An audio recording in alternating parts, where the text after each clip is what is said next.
ایک بہت خوبصورت سلطنت میں شہزادی نور رہا کرتی تھی۔ وہ اپنی ہمدردی اور پودوں سے لگاؤ کی وجہ سے مشہور تھی۔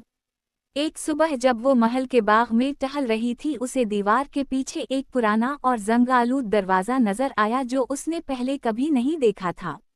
تجسس کے مارے نور نے وہ دروازہ کھولا تو سامنے ایک ویران اور بے رنگ باغ تھا۔ وہاں ہر طرف خشک پتے اور مرجھائے ہوئے درخت تھے۔ نور کو اس ویرانی کو دیکھ کر بہت دکھ ہوا اور اس نے اس باغ کی زندگی واپس لانے کا فیصلہ کیا۔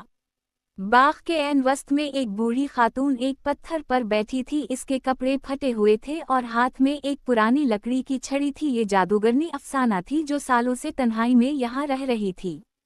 افسانہ نے اپنی چھڑی گھمائی اور غصے سے کہا، یہاں سے چلی جاؤ، میرا جادو ختم ہو چکا ہے اور یہ باغ اب کبھی نہیں کھلے گا۔ اس کی چھڑی سے صرف سیاہ دھواں نکلا اور کچھ نہ ہوا۔ نور ڈری نہیں بلکہ وہ افسانہ کے قریب گئی اور نرمی سے کہا، خالہ شاید آپ کا جادو ختم نہیں ہوا بلکہ اسے تھوڑی سی محبت کی ضرورت ہے۔ نور نے اپنے ساتھ لائے ہوئے سنہری لوٹے سے زمین پر پانی ڈالنا شروع کیا۔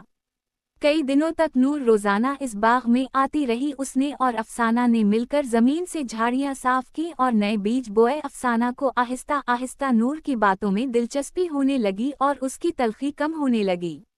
ایک شام جب سورج غروب ہو رہا تھا، نور نے دیکھا کہ افسانہ اکیلی بیٹھ کر ایک چھوٹے سے پودے کو پیار سے سہلا رہی ہے۔ اس لمحے افسانہ کی آنکھوں میں ایک عجیب سی چمک تھی جو جادو سے بڑھ کر تھی۔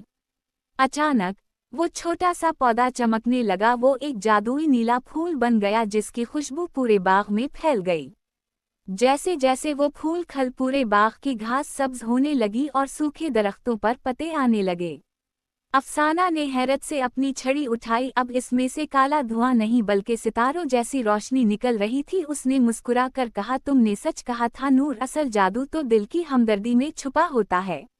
اب وہ باغ محل کا سب سے پیارا حصہ بن چکا تھا۔ شہزادی نور اور جادوگرنی افسانہ بہترین دوست بن گئیں اور انہوں نے مل